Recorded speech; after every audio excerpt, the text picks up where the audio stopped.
राम जी राम।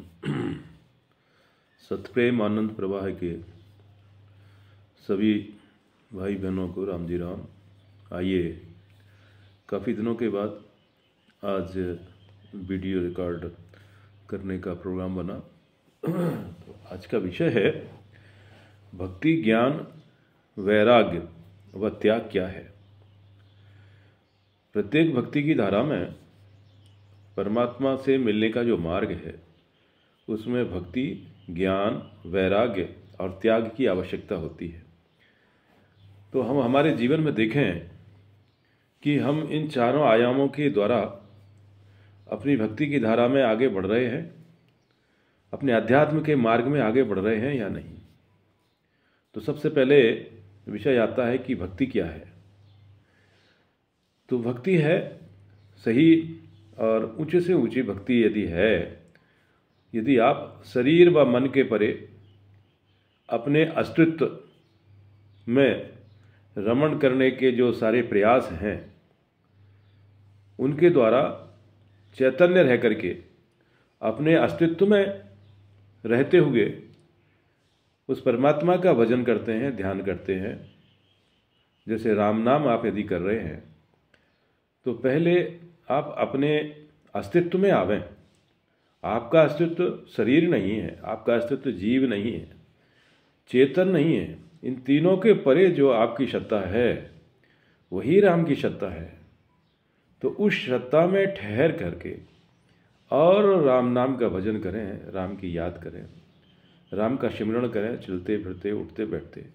और जो भजन की सद्गुरु विधि की जो धारा है, सांसों सांस में राम नाम का भजन करना, वो अभ्यास करें और उसका प्रयास करें, उसमें प्रेममय होकर के आप हो जाए।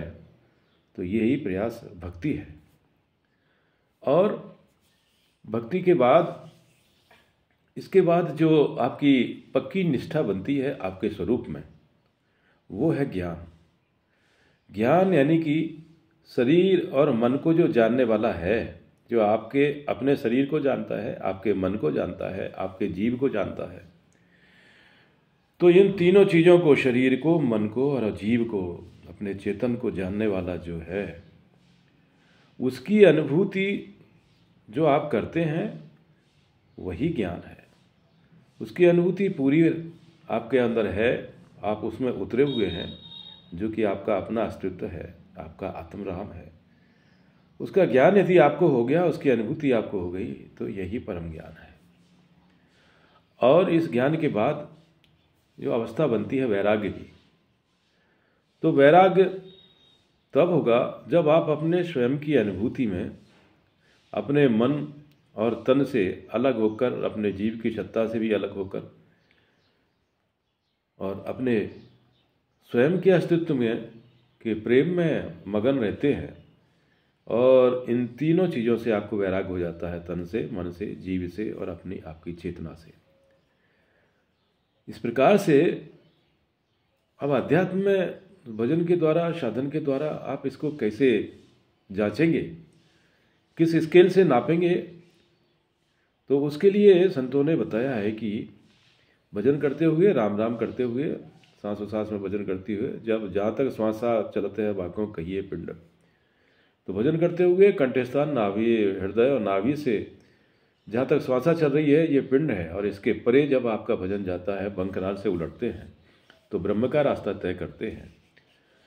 और त्रिकुटी में जाकर पहुँचते हैं तो त्रिकुटी से परे जब वो अनंतनाद की ध्वनि आपकी होती है तो वहाँ मन गिर जाता है। तो जब नाभि तक भजन पहुँचा तो आप शरीर से अलग हुए और अहंकार की जागृति हो गई। वंकनाल से पलट करके जब आप चेतन में जाते हैं, त्रिकुटी में जाते हैं, तो आप मन से अलग हो गए। और जीव चेतन है तो त्रिकुटी से चेतन की सत्ता चलती है ब्रह्मांड में। और ब्रह्मांड के परे जब आपके अनंतनाद की दुनिया आगे बढ़ जाती हैं तो इस चेतन के भी परे हो जाते हैं और आप सतचेतन में ठहर जाते हैं, पहुंच जाते हैं। तो इस प्रकार से पिंड, खंड और ब्रह्मांड से परे जब आप होते हैं तो उसको कहते हैं सच्चा वैराग्य। तब आप अपने आप को इन सारी चीज़ों से अलग अपने राम में पाते हो। तो ये वैराग्य जो है सत वैराग्य कहलाता है। वैराग्य के बाद अब बात आती है त्याग की।